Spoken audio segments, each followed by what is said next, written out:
What is happening, everybody? My name is Beth, and welcome back to Every Day is Spooktober. Now, the video we have all been waiting for. If you watched my review of Carrie from 2013, today we are now talking about Carrie from 1976. Blast from the past. It's been a while. I obviously did a review of the 2013 Carrie, and that is one that I've seen before, and it wasn't a recent watch for me. I'd seen it years ago. However, I hadn't seen the original yet. I had it on DVD, so I decided to watch it. I thought, let's just do it. Let's just see what it's about. And yeah, we'll review and talk about Carrie from 1976 and see if it's the same as the 2013 one.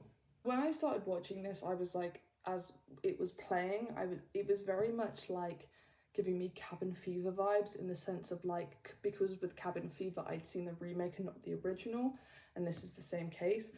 It was practically identical, the original and the remake of Carrie.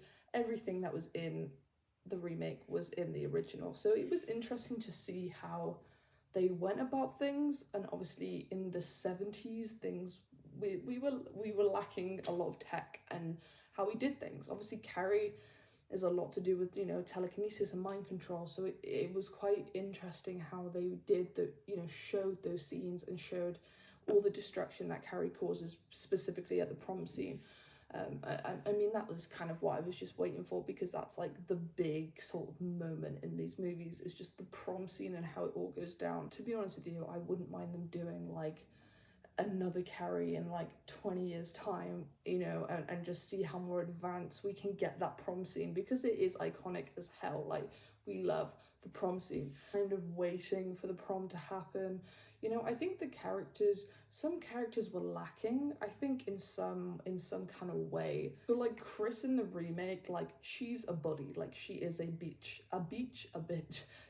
She is a full-on bully, and she is easily identified as a bully in the remake of Carrie. Whereas in this one, Chris came across as a very strange character. She wasn't necessarily giving bully vibes, she was kind of giving mental health problems, because her boyfriend would like abuse her, who was John Travolta, by the way. Did not know he was in this freaking film, but John Travolta was in there. I was like, what? It was really weird to see him in this film, but because I didn't realize at all that he was in this, and the 70s was ages ago, so it was funny to see John Travolta in this.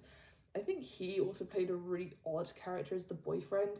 I think him and Chris's relationship was really weird, and watching the remake, Chris and her boyfriend's relationship makes sense, because it's kind of like, she's like, her dad's rich, and like she gets everything she wants, and she's like the mean girl, and her boyfriend like does everything she says and like worships at her feet, but can kind of tell her to shut up when she needs to shut up. Whereas with this one, their dynamic was a lot weirder. I don't know if it was just kind of the lack of dialogue or acting or the way it was directed, but their relationship was weird, and I think they could have made it a bit more apparent as to how their relationship was, because I found it very random. I think there was lots of points in this movie, and don't get me wrong, I know it's the 70s, we're lacking a lot of stuff, but I think there was a lot of points in this movies where things weren't really explained when things were happening. And I mean, I know this was adapted from a book, and usually they're kind of like, they give you a snippet of the movie because they want you to go and read the book and connect all the dots. But with the 2013 Carrie, everything was pretty much explained to you, and you don't need to know any information about the book or anything to go and watch the 2013 one. So I think there could have been a bit more explanation in the original. Obviously, I knew everything because I had seen the 2013 one, but I think it was lacking certain dialogue and just certain moments in the movie to kind of explain more as to what they're doing. I think Chris's motive for dumping the pig's blood on Carrie in this film isn't very clear. Okay, she doesn't like her, so she does it. I think there could have been some kind of, unless there's something in the book that hints at it, I don't know, I haven't read it, but I think there should have been like something more for Chris to snap, because in the remake, it's technically Carrie's fault. Well, it's not Carrie's fault, but she thinks it's Carrie's fault that she's not going to the prom, because obviously she bullied her, and then they're basically getting in trouble for it, which it's obviously the kind of the same kind of scenario in this one, but it just, I don't know, I think there could have been like a more clear motive with that. But apart from that, I thought the film was pretty decent. I thought the acting was very like emotional. Like the person that plays Carrie in this is so more in touch with their emotions, and I think it works better because I think Chloe Grace Moretz doesn't really show a lot of emotion. She's just the shy girl. Whereas in this one, we see a lot more from the actress and in certain scenes, and it makes it more believable. It makes it more horrible to watch. Which I just think tied together a bit better with when she gets chosen as queen and at prom, like she's like tearing up. It's like it's really emotional and like really grips you in, which I think is what the 2013 one lacked. I think it needed a bit more emotion from the actors.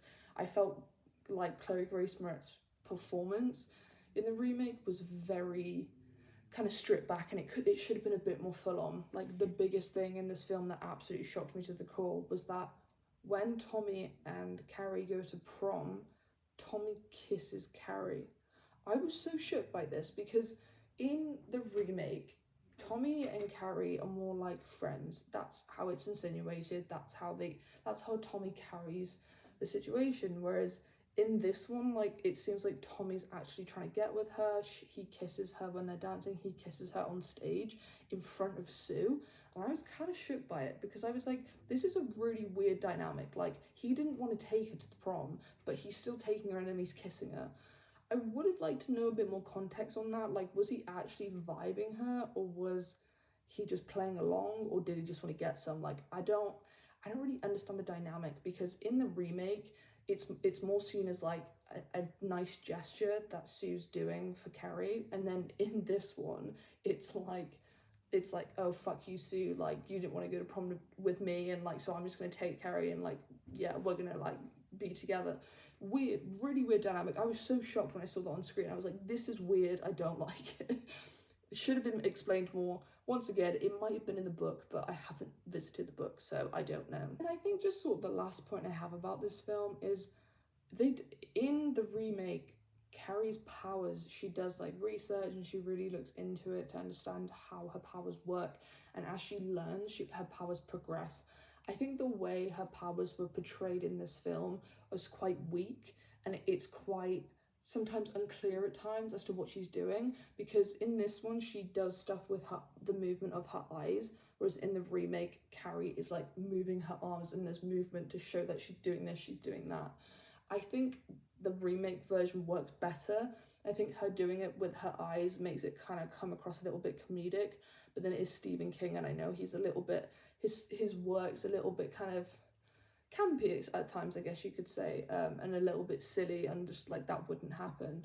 But yeah, I wish that it like went into more depth about her powers, because we didn't really explore much of her learning and understanding about them.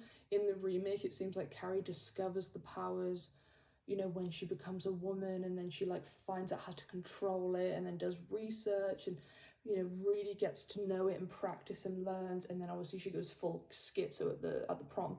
Whereas with this one, we don't really get that arc of her learning, and I kind of like that in the remake, so they should have been more clear with that. Once again, I'm kind of intrigued by the book now, because the differences, I wonder if they pull different stuff from the book, or like the remake was just completely off, or like I just want to know what was missing from the book, if I'm quite honest. So I might kind of do a deep dive into it, because I am kind of intrigued with this story. I thought this movie was great. Like it was, like I said, it's very similar to the remake. It just felt like I was watching it like 50 years later with different actors. I rated this a 5.5 out of 10. I do think the remake is better. I am a bit more of a, I wouldn't say 2023 modern girly horror film. I'm just more of a early 2000 horror film kind of girl, and this wasn't as good as I was hoping, but it still had potential, and it's interesting to see the inspo that the remake took. So yeah, 5.5 out of 10 for this one. Isn't too bad. I'd recommend it to a friend. It is fun to watch films in the 70s. and see how they did things. It's really fun to see. So yeah, that was my review today of Carrie from 1976. Let me know what you thought in the comments. Do not forget to like and subscribe, and I will see you on my next review.